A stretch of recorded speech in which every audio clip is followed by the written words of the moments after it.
I am a mindset and transformation coach and educator. Today, I am excited and thrilled to be here with Lee Bundy. Awesome. And I'm quite certain, if you haven't heard of Lee Bundy at this point in your life, that is going to change in the near future. For all the good reasons. Lee is on a mission to impact the lives of many and is quickly becoming what I like to call an international influencer. Well, thank you. No, you're welcome. I like to introduce Lee quite simply as an ordinary guy originally who knew inside that he was born to lead, but just like so many other young men out there, he was not sure how that would manifest itself outwardly. Yep. But as life would have it, he did fall upon some difficult times throughout his life. And as difficult as they were actually the catalyst that brought him to where he is now. And I'm going to fast forward to 2013, where Lee has come up with Beast Mode. Is it Australia or New Zealand? No, it's actually, we've got Beast Mode Australian, Beast Mode New Zealand, and now it's international. So, yeah. Well, I knew it was international now, which is what we're going to talk about. But the original one was Australia or New Zealand? Australia, and then we branched out to New Zealand. So, yeah, there's sort of like a bit of a brother-sister relationship. Okay, awesome. All right. So, Lee, why don't you go ahead and do a better job of introducing yourself, and then we're going to take off from there and hear your tremendous journey. No, thank you. That was awesome. I'm a man of sort of so many mixed life endings, or whatever you can call it, like a little bit of a journey. So, So what I'll start from where I began. Obviously, I'm the CEO of Team Beast Mode International, and we're a men's empowerment, leadership, mindset company, brand, but brotherhood. When I say a brotherhood, a lot of people can get that a little bit influenced about a brotherhood, a bikie gang, or is it some sort of cult? What we aren't is a bunch of, yes, I know I look like that with tattoos and a shaved head, like these big burly men, but we're a place where men can come and plant their seed and constantly keep flourished and watered through our education and so on. Can you hear me okay? It's just got a little bit of background noise at the moment. You can hear me good? I can hear you. I do hear the background, but it's not overriding you. You're good. Sorry. We've got people building villas all around, so sorry about that. Okay. So where I began, I come from Melbourne, Australia. I come from a beautiful family. I've always loved sport, but the thing is, I used to have this limiting belief that I wasn't made to be successful, or I wasn't supposed to be educated, or I just wanted to live. I was made to live an average life, and that was just a limiting belief through me not applying myself in education because I didn't like the school system. I couldn't spell very well. I actually, when I was growing up, I couldn't hear properly, so I had a speech impediment where I got picked on a lot, and I used to have the ribbits and I had the hearing aid, so that was one thing that I challenged with when I was a kid. I had asthma, but I was always quite a big child. When I mean, quite tall, and obviously I've always worked out. But through my sort of childhood and getting into my teens, because I wasn't someone that, like I said, I didn't apply, I couldn't take direction. When I said I couldn't take direction, for people that I didn't really respect. Yeah, I really respected my family, my superiors, and sporting people. But to get back at the world, I used to train a lot. I think we've stopped. Are we back? Yes, it had a little lull, but I think we're good. Okay. What I was saying is that because I didn't apply myself in schooling, I couldn't write, I wasn't very good. Like I'd be typing with two fingers and it would take a lot, it was very long. I got back at the world by applying myself in sport. I used to train a lot. I played basketball. I played college basketball in the States for Iowa Hawkeyes in NCAA 3rd Division. I play high-level football. I done a lot of weights. And that was a way for me to sort of prove myself and get the acceptance from the world. Cut a long story short, so that was a very good inner mind strategy while I was younger. But then in my when I was 18, I started to venture out into the party scene. And, then there was a lot of, especially in Melbourne in that time and era, there was a lot of partying. So there was drugs, there was girls, my sort of timeline was okay, where's the next party? Let's you know, where's the next experience? It was basically like a film clip, which wasn't, you know, there was no future appreciation. So in that time, from about 18 to 20, I met a girl that was sort of in that same sort of perspective. Again, cut a long story short, we were together for 9 years. And that was, you know, when you're partying and you're with someone, it's like, okay, you party, you come up high, and then you come down low. Yeah, and that's exactly what it was every weekend. You know, I was doing a retail job, which was, you know, when you know you've got greatness inside of you and it's screaming out like, what are you doing? What are you doing? You know, some people are comfortable if they want to pack shelves or be, you know, work on a production line. And for me, I always wanted to be a leader. When I played college basketball, I was the captain. When I played football, you know, I was the leader as well. And that was just something that not because I wanted significance, I always knew I wanted to lead people to a better existence. And that used to scream out at me. And that voice inside, or from my heart, saved my life, as you're gonna hear. So, through that perspective of, you know, being in that environment and starting to get myself together, and I'm like, geez, what I want to do, I started to do as we call it, it's an electrician job, so it's a trade. Do you guys call it a trade in the States? Yeah, absolutely. So I had no interest for it, but I was told that, why don't you know, this is a good trade, you get money. But the environment was the Australian sort of, as I call it, a redneck environment where they're very, very crucial, very critical. And, you know, it was just this environment where there was so much of a hierarchy that, you know, you'd sweep the floor, then you do this, you do that. But hold on a second. I'm not here to sweep the floors. I'm not a cleaner. I'm not here to buy lunches. And I was an adult apprentice. I was 25. So, and the people that I met as we were discussing back in, you know, around in the environment, a lot of these people own nightclubs. You know, they were some colourful characters, so to speak. And when I wasn't, you know, at work, but when I was back in Melbourne, I got treated quite well because, you know, we're in the party scene. You had some people that had a bit of money, they had a bit of power. But when I went to do a job, and as I call it, I don't know if you've heard me say this, journey of bankruptcy. Have you heard me say that as a job? No.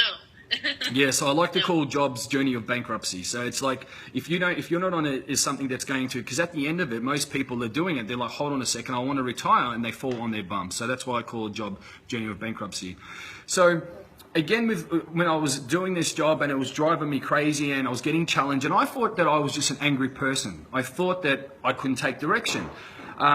But then I sort of looked at it and said, hold on a minute, why can I, you know, get along with these people that are, you know, successful, that trust me, and I can't get along with this person that, you know, is talking down to me, is treating me like rubbish. And it was just like, I would go to work, I'd get anxiety, and I would like, oh my God, do I have to go? And I would say everything, just let me close this window.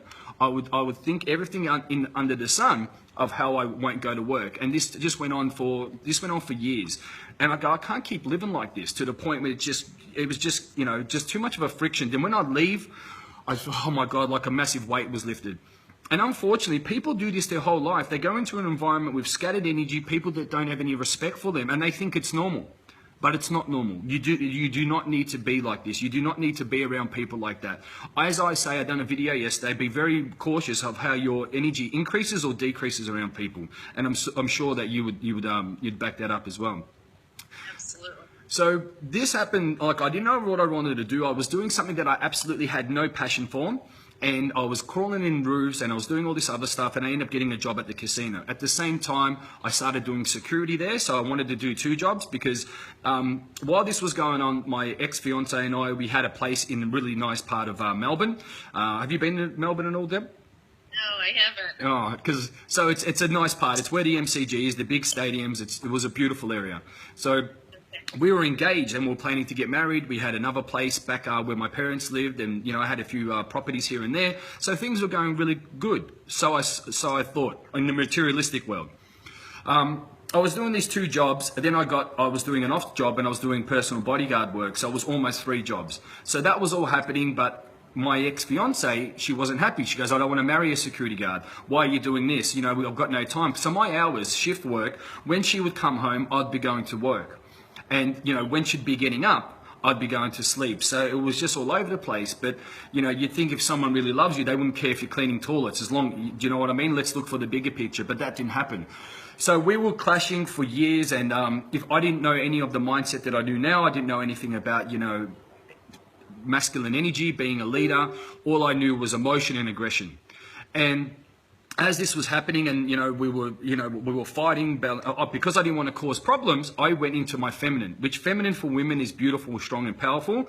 But for a man, I was letting her basically attack me. I was letting her just put me down to the point when all I knew it was aggression. Would yell, scream, rah, rah, rah, and it was just getting us nowhere. So what happened was this just kept going on for years, and we just kept battling to the point when it was about a month before we were supposed to get married. I called it off because it was just crazy. It wasn't good. I was, as people they say depression. And this is another story. Depression is just a stacking of a negative emotions, and it's just rubbish. The doctor would give you an antidepressant to numb you to the actual pain, but depression doesn't exist. It's something just to say, okay, you're sick. Okay, I'm sick. That's why I can act like that. It's a load of rubbish. Yeah, we can talk about this another time. So once this happened and I broke up with my ex-fiance, from saying to someone, hey, you going, man? Yeah, I'm going good. I'm living in Richmond and I've got, nice, everything's going good. We're about to get married. We're about to go around the world trip, blah, blah, blah, to, well, I stopped the wedding. I'm about to move back to my parents. We're going for a huge breakup. She's taking me to the cleaners. I've lost my properties, lost my house, lost all my nice things. And I'm living in my old room when I was a teenager. So, even saying that, I'm so disassociated from that because the past. But even saying that, it's just like you still get that, that pain. When you it's like I know it's real, but it isn't. Do you know what I'm saying? So once that happened, and I went on a downward spiral. I didn't know how to control my emotions. Bad thought, and that's all I was focusing on. I was feeling sorry for myself. I was living at the effect, because I didn't know what the cause and effect was. So I was living at the effect. Everything in my mind was, oh my God, I'm never going to be successful again. I'm never going to be with another girl. I've got no money. And I stopped working. I was that mentally, as I call it, mentally retarded, that I locked myself in my room, in my parents' room. Obviously, my parents saved my life and they're amazing. They've got a beautiful house. They've given me everything. But here's a 28-year-old man or 30-year-old man, something I can't even remember how old I was, that, from having all that, having a future, which I thought was on the right path, from throwing it away, I just didn't have the tools to get myself out of where I was. So how I faced this was that I would eat a lot of food. I would just watch movies. I just wanted to numb myself to the pain because I wasn't strong enough, or I didn't have the support or the tools that I have now to break myself out of that. So I got to a point where, I was hanging out with some bad people. So going out, and I wasn't working, going out, taking a lot of drugs just to numb myself and being in this environment because I wanted to get back at the world. So I wanted to play the bully. And this brotherhood that I was with, these people, was a very good catalyst to say, well, you know what, you're not going to mess with us, but we were all broken little boys inside. So in this perspective, as this was sort of like, okay, you go there, then come back home and there's no one else there and you get in anxiety, watching TV, the movie would finish and you have a panic attack, to the point when I got that mentally retarded that I didn't speak for a month. That I had my relatives come over, my parents and that, and I had a hoodie on, I grew a beard, and they would come to speak to me and say, Lee, because they expected me to be that, the athlete and the funny one and the one that would, the party starter, to sitting there, and I looked, 10 years, I would look 10 years older, I put on all this weight, and then to the point when they're saying, Lee, they're talking to me, and I had tears running down my eyes, but I didn't speak. It's like, when you forget something, and you're like, geez, what was that? That's how my brain was not working, I should say, and I didn't speak. I was mentally retarded. That's how I couldn't get my emotions out or express myself. To the point when my parents had me under watch because I was suicidal. I would take off and walk, and I didn't even know where I was. My dad would call me, and I couldn't even remember getting where I was, or I'd take the car without him knowing. And, I'm almost smashed the car. And this happened for a period of 6 months, and it was a real dark time. So what I would sit there and I would say to myself, I know I'm destined for bigger and better things. My poor parents were going crazy. They had the police come one time, 8 cop cars just to, sedate me. They had the ambulance, everyone, because I was just unstable, but they didn't know what to do. So through this process and this, even thinking about it, I'm like, did this happen? And it obviously did, but it's just because I'm disassociated with so much, half of my brain while I'm talking, he was going, did that really happen? Which, what I'm saying now in my mind while I'm talking to you, what is the lesson to learn from this? And the lesson is put me exactly where I am now, so I bless it. So, cut a long story short, as this was going on, can you still hear me okay?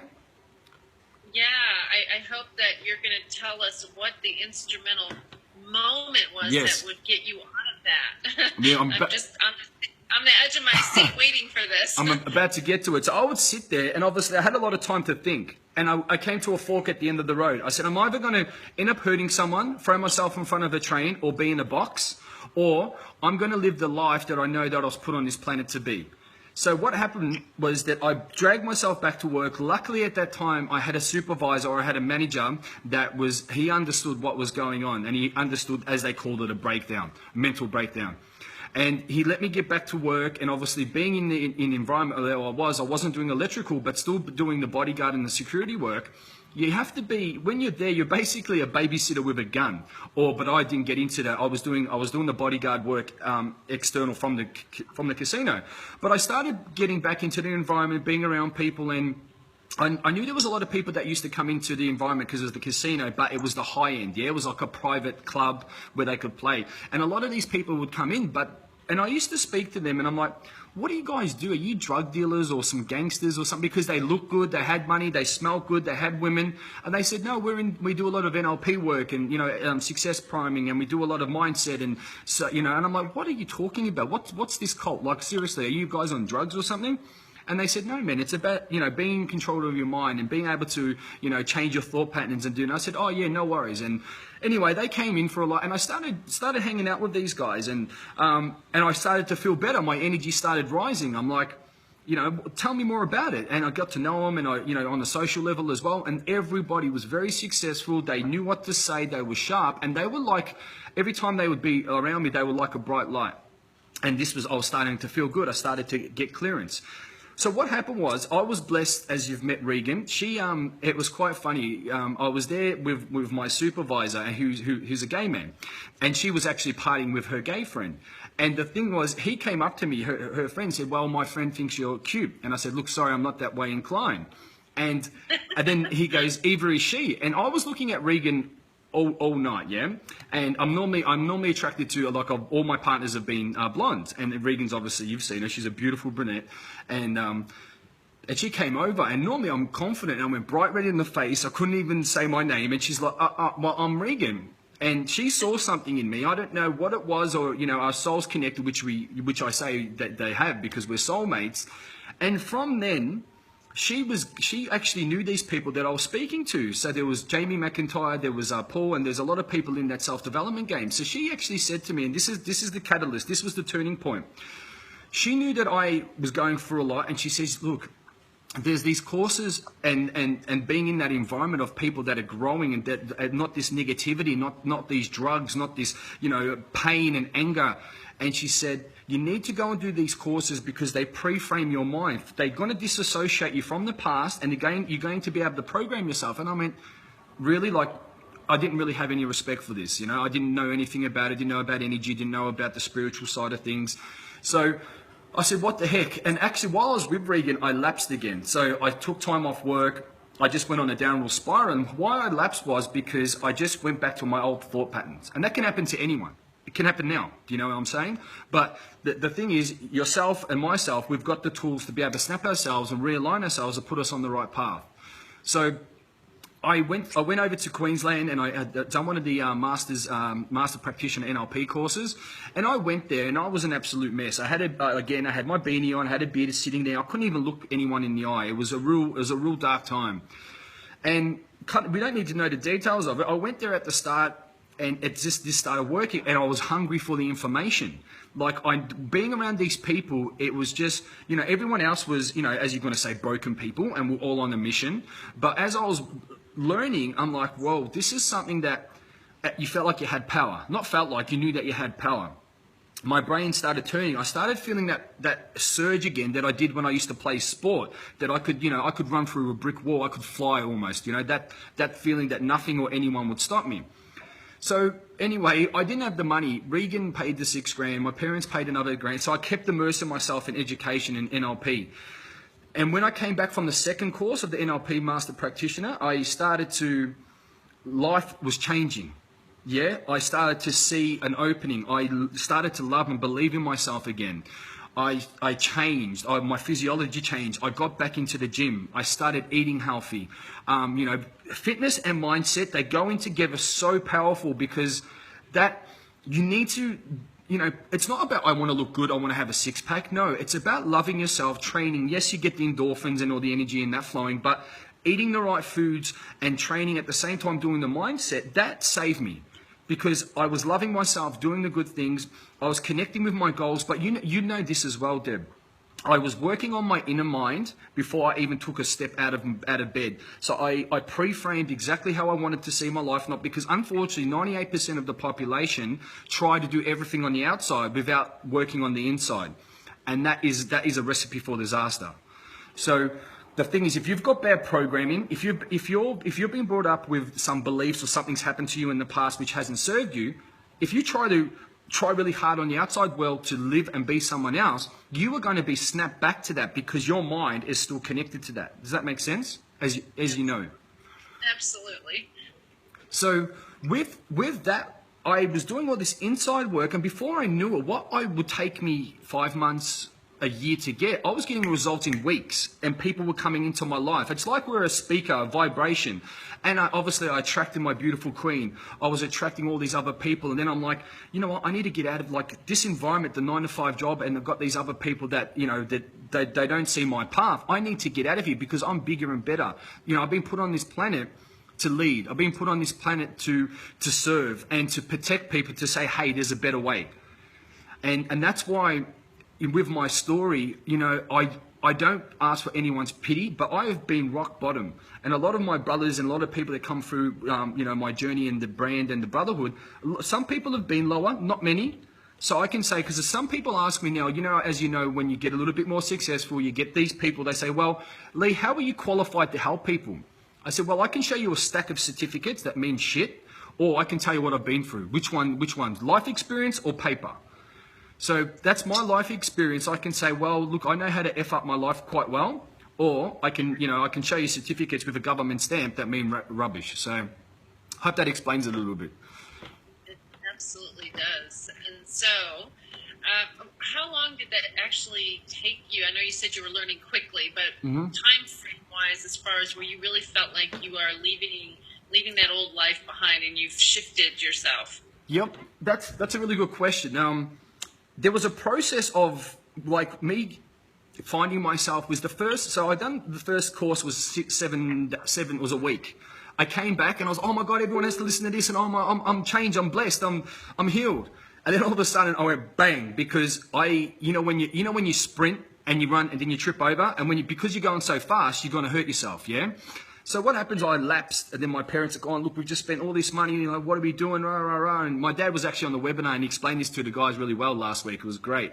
And he goes, oh, we didn't know Regan. She's saying that, go and spend this money. My parents didn't have the money, but they found it. They spent, it was $6,000 here, $10,000 there to do these courses. So after I done the second one, my momentum going on, my brain and my old programming and new programming, my new programming was belting it was getting rid of my old programming. So that was a matter of maybe a month. Then as I started learning, I'm like, well, look, I never used to read. I couldn't read properly. I couldn't spell. So I started reading books. I wanted to be around these people. And what really served me, Regan and I didn't really know each other. I went to Vegas. So I got a credit card, and we went to Vegas, not to party. We went for her boss had a 40th birthday, Jamie McIntyre, at the Playboy, at the top of the Palms Casino, the Playboy Suite. And I went there, and there was Nick Halleck, who's a billionaire astronaut. There was obviously Jamie and the people that, these people that held these NLP courses. And I went around here, I said, these are my people.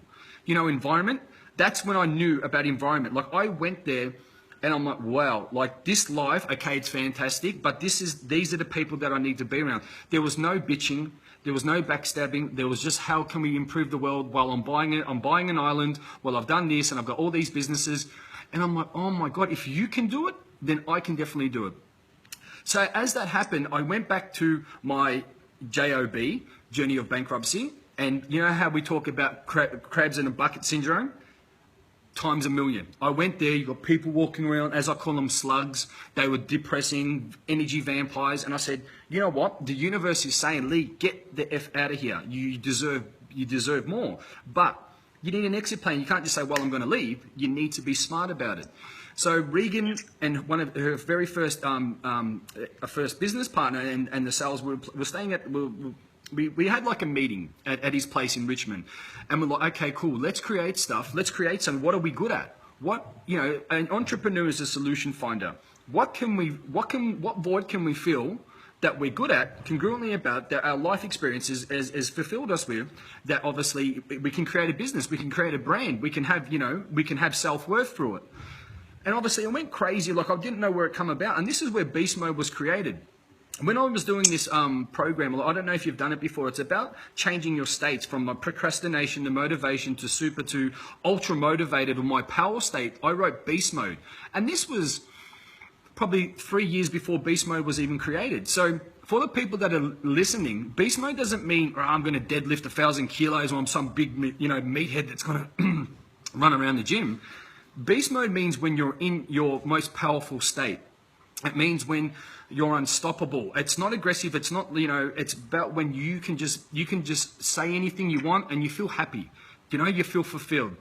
That's what Beast Mode is. Because a lot of people, they get the misinterpretation that it looks like a personal training system, or it looks like, you know, like, okay, I've got tattoos and I look like a bit of a meathead, but you know, I get so many people saying that. I used to actually get offended, to be honest with you, Deb. People used to say to me, well, I see how you look, and then it's just like, I didn't know that those words would come out of your mouth. I said, that's okay. That's your limiting model of the world. You know, not everyone that has tattoos is a bad person. You know, I can tell you another one, like, we won't go into identities. So within a year, my life done a 360. I left my 9-to-5 job, but I was a personal trainer since I was 18. So I said, okay, what am I good at? What do I love? I can train people in the gym, but at the same time, give them mindset. So I set out a program in all life categories, because total domination, as you can see, doesn't mean like we're going to take over the world. It means a balance. So Beast Mode is balance and harmony. And I was training people, and then obviously I was programming their mind, helping them with the nutrition, and they were getting massive results because we were doing a lot of the change work, releasing negative emotions, as we spoke about, like awakenings. And I was doing these in my parents' lounge room. So this is where I started from. Like, I was training people at gyms.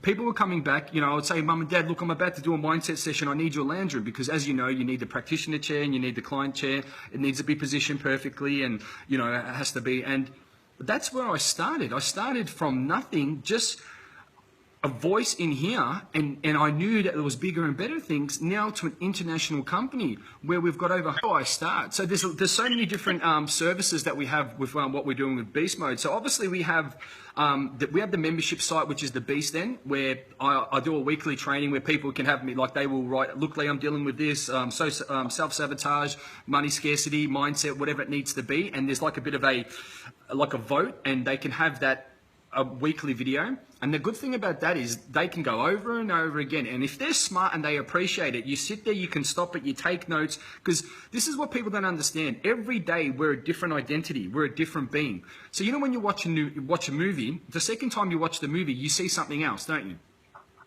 Like, you pick something else up. So what I teach people to do, don't just read what, you know, or see my video once, just keep going over and over and over. And like, that's a little service just to have for people, they can keep going over that as a reference point.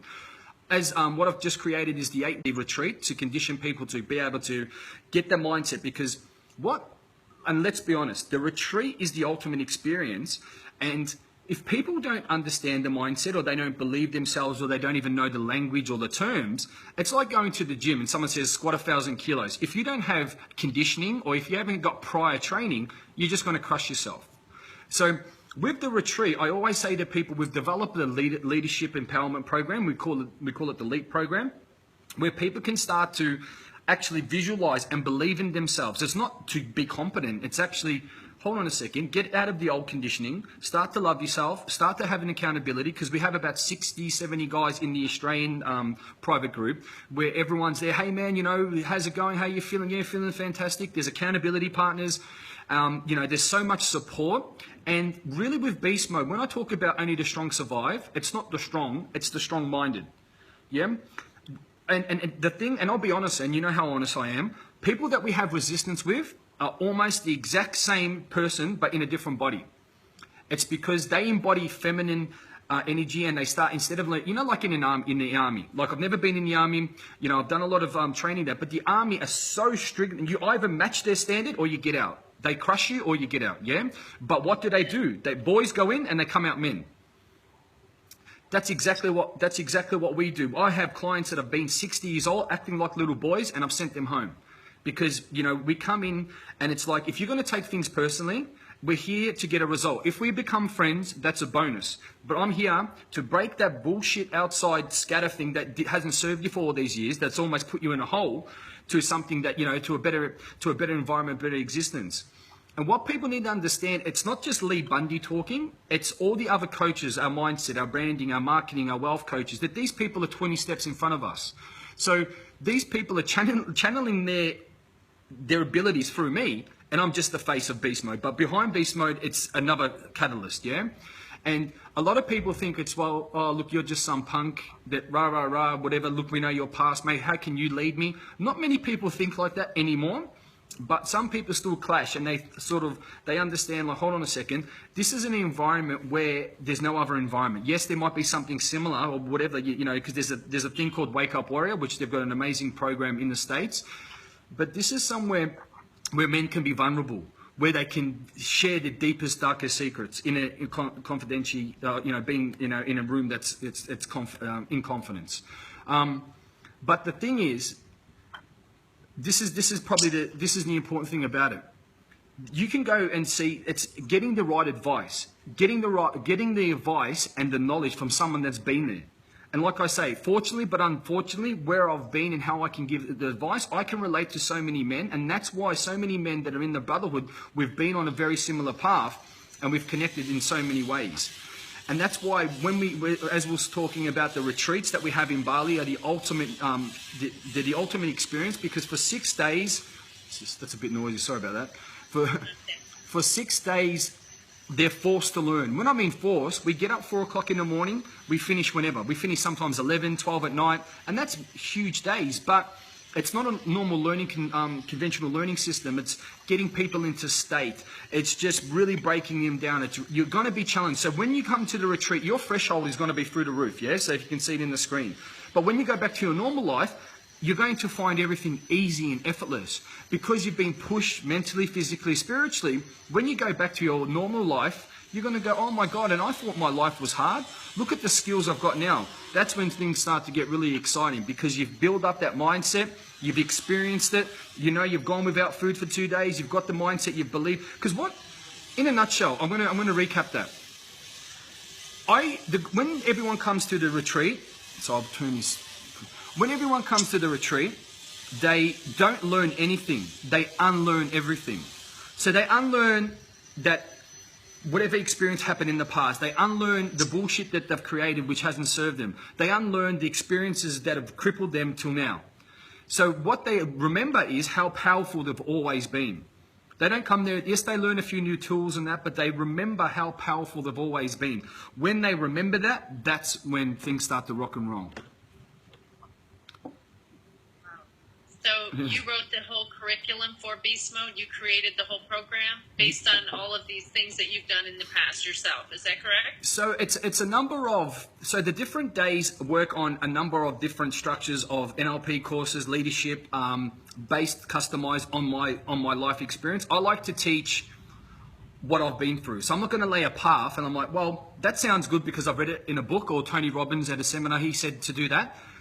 It's customized. If you have a look at it, we teach a lot of fundamentals about cause and effect, success priming, money, leadership, inner mind strategies, releasing negative emotions, pre-framing. That probably might sound Chinese to some people because they probably don't know what it all means. But it's a number of different programs that I've customized over the time, different retreats. Like each retreat is different. The content might be a little bit the same, but we never follow the book from the left to the right. Because each person that comes in, or each 10 people that come in, they hand in a questionnaire. and I know exactly what they're going through. Especially I have a lot of interactions with people. I can see what's going on, what isn't, and I customize the teachings for them. So I might spend a bit more time on somebody, less time on this person. This person's confident. This person is an introvert, so you've got to get them up. So it's all about energy feeling as well. Since you know how you're talking about you can be an energy reader, I didn't really know what that meant until someone can sit there, not open their mouth, and you know what they're thinking.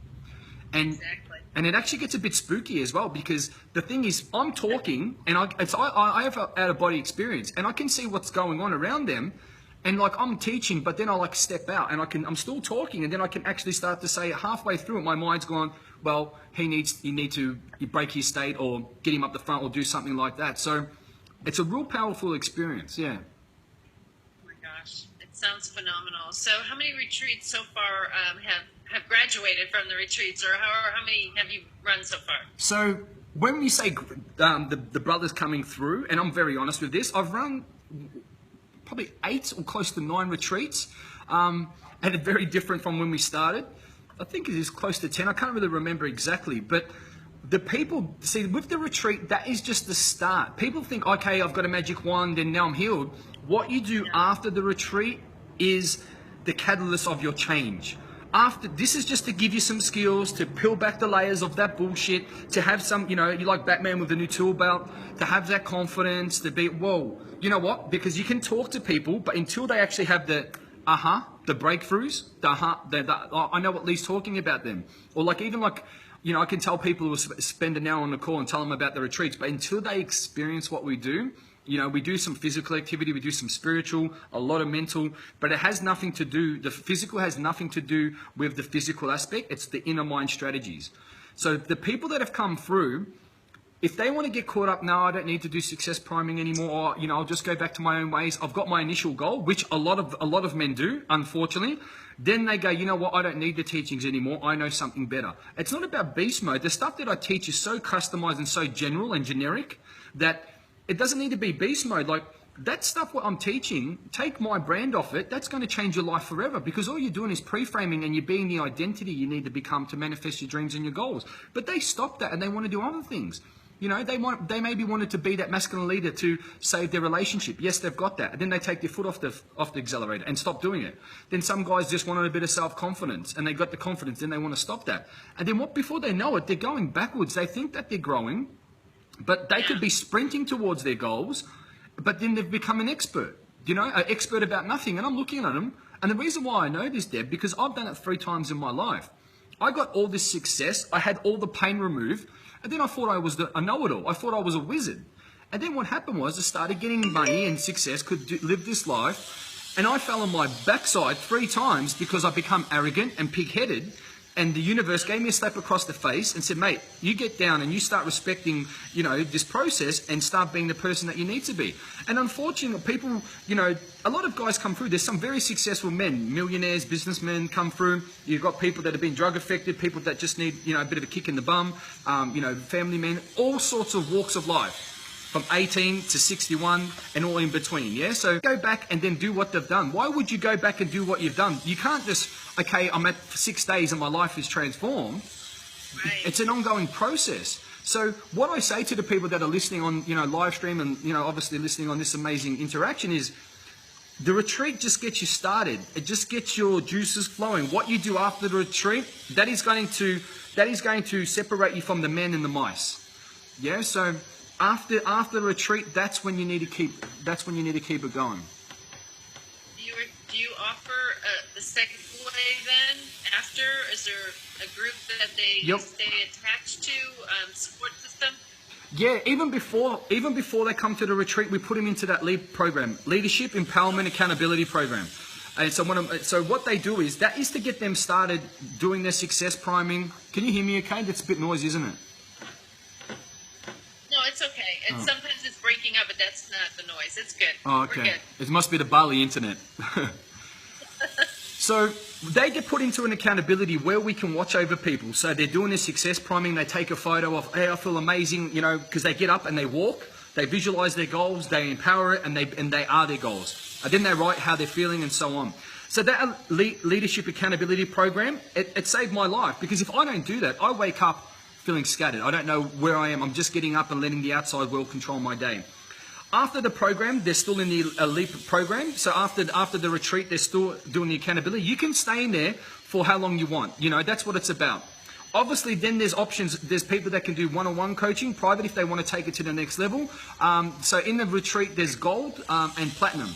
So the gold is obviously they just get the 5 core days and so on, but the platinum get to have the ongoing coaching calls, and we work on anything, mindset, finance, branding, whatever it needs to be. A lot of people come through beast mode, and then what they do is they're developing their own identity, and then they're starting their own brands, own companies, like personal training with mindset, or they're doing empowerment coaching and so on like that. So they're coming through, and we're helping them because obviously as Regan and I have both grown, we know how to market, we know how to brand, we know how to get your song out to the world. So this is something that as we grow, the services are growing with them, if that makes sense. Absolutely. Wow. Well, this is so exciting. And so one other question is, how then are you bringing this internationally? How are you making the connections in the States and so on? Yep. So as we are, you know, we met in person in Vegas. So it's like as we grow, we're getting other people that are magnetized to us. So you know, we've become really good friends with Kat, who's an absolute powerhouse in the lady development side of things. You know, we have a manager and a publicist that they're getting out, like Regan's getting her brand out, and then, you know, through these videos, we've got a reality TV show, and the reality TV show was across America where we toured. So we met a lot of people that really work with a lot of high-end clients. Jamie Foxx's manager, Dave Brown, a lot of other people that we, you know, that are in the scene in Hollywood. Like when we went to Hollywood, it was just like, whoa, this is another world. And fortunately, but unfortunately, in America, you'd probably know in some places, we went to New York and we went into this place, and they're very high-end, very successful personal trainers and business people. And Regan asked, does anyone have a mindset coach? Not one person out of 200 people put their hand up. Not, wow. And this was it. And this, I'm talking about people that are making double 7 figures. I know, like someone said to me, oh, well, that's not successful. Well, you must be doing something right. Yeah, you're not living in a cardboard box. So you know, people say, well, that's not successful. Being happy is successful. Okay, if you want to grow dreadlocks and live on the beach, that may be successful for some people, but you know what I mean. So when we went there and we spoke to these high-end people and the managers, that you've got a lot of these successful people that are high on success, but they're crashing and burning a lot. So how we're going into America, we're going to be back in the States in September, and we've got a lot of appointments. We've got a lot of things happening about getting us out there, and especially through our demographic, through Facebook, a lot of the interest is coming from America, because as you know, America is the land of opportunity, but it's black and white. Yeah, you've got like I saw when we were going around, especially in Hollywood, you've got people driving around Ferraris, Lamborghinis, then you've got homeless people everywhere. And I'm like, where has this gap been created? And it was so upsetting. You know, you've got ex-Marines, and then you've got these people that, okay, it's just this huge discrepancy. I'm like, how has this happened? Because there hasn't been that overall conditioning or that overall help. And I'm like, what we can teach people is, you know how you brush your teeth in the morning? If we can, obviously the governments aren't going to, can you hear me? That just cut out then. Still good? Yeah, it went out for a second, but we're back. Oh, what I was going to say is that what we want to do, and what I want to do, you know, I know Regan wants to, we want to change things on a social scale. Like people get up, brush their teeth, have their coffee, read the paper. We want to put this into people that it's going to be something that you do as a habit by doing your success priming, visualizing, do it as a ritual, and we want to put that out to the world.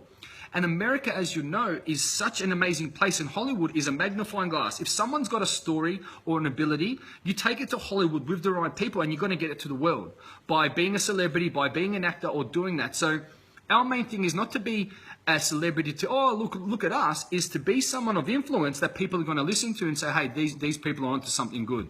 So being international, I've got American clients. I've had clients in Sri Lanka, India, obviously New Zealand. We've got a stronghold there. Canada, the UK. But what we're doing about internationally is that when things start to flourish as they are, we're opening up beast academies in each different country where people are going to be able to come in. They're going to be training facilities, mindset facilities, and people are going to be able to work and educate in a safe place where people can come. So instead of us having this online presence, we're going to have a personal presence as well. So you're going to have teams of people working in different places. Obviously, you can't be everywhere at once. Exactly, yeah. And places where people can come and, face to face is a lot more powerful. And, if they're, as people do, have little meltdowns here and there, but they can come to these places, they can recharge, they can be protected, they train mindset, and they, it's like when we talk about brotherhoods, if people don't really understand about a brotherhood, yes, I've been involved in a few bad brotherhoods, but I'm talking about a brotherhood and team and environment that you can come and you feel protected. You can, whatever you're dealing with, you lay all the cards on the table, but you have the right people to give you the right knowledge to fix these solutions. Because as you'll know, this is one thing I want to say to people. When people you go and see a psychologist, what do? You talk about your problems and there's no solution. So they talk about it, and what you're talking about, you're focusing on. So you're talking about more problems, more problems, more problems. And when some people say, just get it off your chest. No, don't talk about the bullshit that doesn't exist, because you're just focusing on the problem. Where's the solution? Here, I'll give you a tablet. See you next week. Do you know what I mean? So that's what people have to be very mindful about. Don't just sit there and focus on something, because what you're talking about most of the time doesn't even exist. You're just making it up because of emotions are controlling you. So this is what's important with the team, is people giving feedback, but the correct feedback that's going to give you a solution. Sometimes people don't like it. As you know, I call myself the messenger of strength and the truth. Messenger of strength is I'm going to come down with something that's going to empower you, but I'm going to say things that you might not like, but it's going to lead you to a better existence. And that's how everyone else is going to lead the way as well. Wow, Lee. I'm almost speechless with everything that you've just shared. I mean, it's just tremendously amazing. Oh, thank you.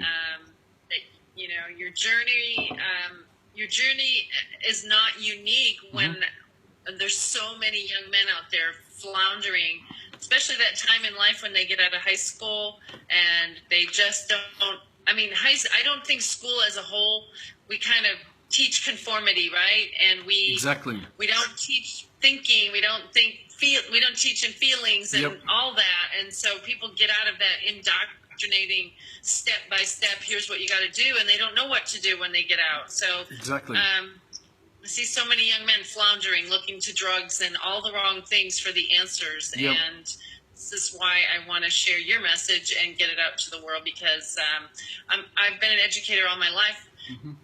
Very, very passionate, changing lives, and I've changed the lives of, I can't even tell you how many young people as a teacher, but now doing similar work with women, the internal revolution, sending people back inside to get it right inside, get their mindset right. I love that. Empower yourself and move out from there. It's really inward and then outward, right? Exactly. Even when you said that, I felt empowered just listening to that, because that's what it's about. And once you do that, life becomes easy.